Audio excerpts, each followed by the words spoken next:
Here I am back, and I'm with my dear friend, David Browning.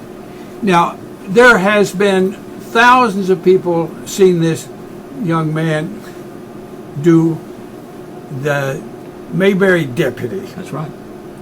You've toured all over the world, haven't you? Well, I've been doing it for 20 years with the blessings of the man himself, Yes. Mr. Don Knotts. I was his opening act for 11 years.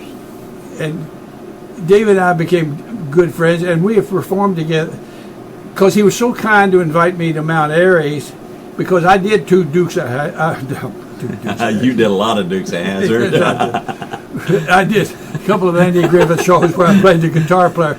Well, you can see up the sign up there says local guitar.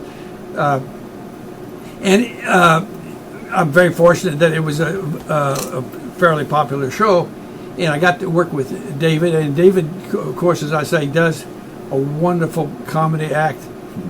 You call it a comedy act? Well, sure, yes. I do about 130 engagements a year, and a majority of them are my stand-up act for corporations and churches and different places like that. And I do about a 35-40 minute act that is 20 minutes of comedy and 15 to 20 minutes of comments pertaining to that church or to that company or organization. And it's been a real blessing in my life. Well, you know,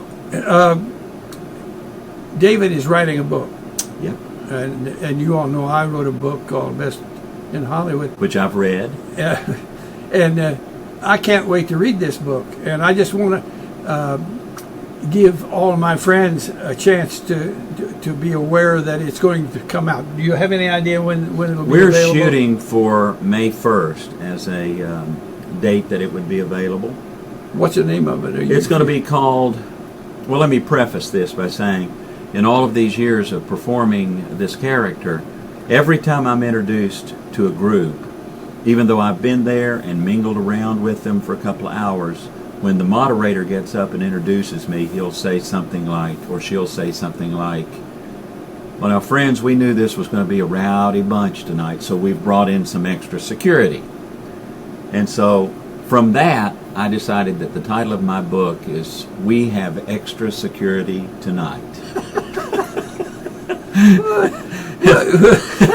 And of course, my wife liked that title, so we're keeping it. And the book should be out May 1st, and we're working right now on the final edits and so forth. David, how can they contact you, for instance? I know there's a lot of organizations and a lot of churches and a lot of police organizations and things that love to have you come in and raise money for a wonderful cause. Yes. You, as you say, you do an awful lot of those. And how would they reach you, for instance? Well, I have a website. Well, do that. You know, you have a website. I have a website. It's www.davidbrowningproductions.com. Now, and they can contact me through that website. Can't they just type davidbrowning.com? davidbrowningproductions.com. Yeah, you don't have to use the www anymore, I don't think. www. Everybody uses www, don't they? Now, wait a minute. Are you starting to get a little testy with me here? Listen, do you know there's been a robbery? A robbery? Yes. What was stolen? My clapper. Your clapper? Yes. Well, what kind of business are you in? Well, I am in the bell business. You know, the clapper is that thing that's in the middle that goes clang. Well, a clanger. No, we call it a clapper. Well, what sort of clapper was it? It was a copper clapper. Oh, a copper clapper caper, huh? Yes. Well, when did you first discover that your copper clapper had been copped? Well, the other day when I looked in the closet.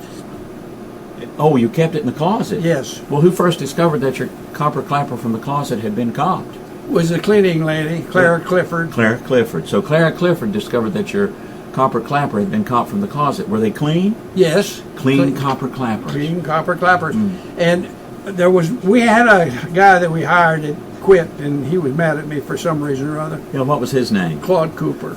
Claude Cooper. Yes. So you think Claude Cooper copped your clean copper clappers from the closet that were discovered by cleaning lady Clara Clifford? It was either that or his brother. What was his name? Clarence. Clarence Cooper. Mm-hmm. So Clarence Cooper, the brother of Claude Cooper, who perhaps stole your clean copper clappers from the closet discovered by cleaning lady Clara Clifford.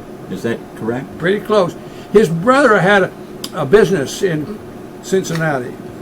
Oh, in Cincinnati. Yes. Yeah, that's a different sound for a C, isn't Well, it? he moved Yes, it around a is. lot. Yes, Had he ever been to Cleveland? Yes, he sold crab cakes on the corner there. So, Cleveland's Claude Cooper, brother of Cecil Cooper? Cecil Cooper. Cecil Cooper discovered that your clean copper clappers had been... No, he didn't discover it. He took them. He That's might right. have. Cleaning Yes. lady Clara Clifford probably discovered that the clean copper clappers had been copped from the closet. Well, it was But do you all- have any reason to believe that Claude Cooper would have copped those clean copper clappers from the closet? He might have been a kleptomaniac. A kleptomaniac. So let me see if I got this right. Kleptomaniac Claude Cooper, the brother of Cecil Cooper, used to live in Cincinnati, but now from Cleveland. Yes.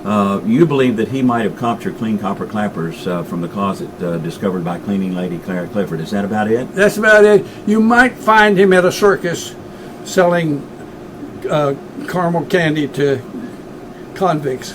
Not convicts. So but Cleveland's children. Claude Cooper selling cotton candy to convicts and crab cakes. And I crab believe you cakes, said.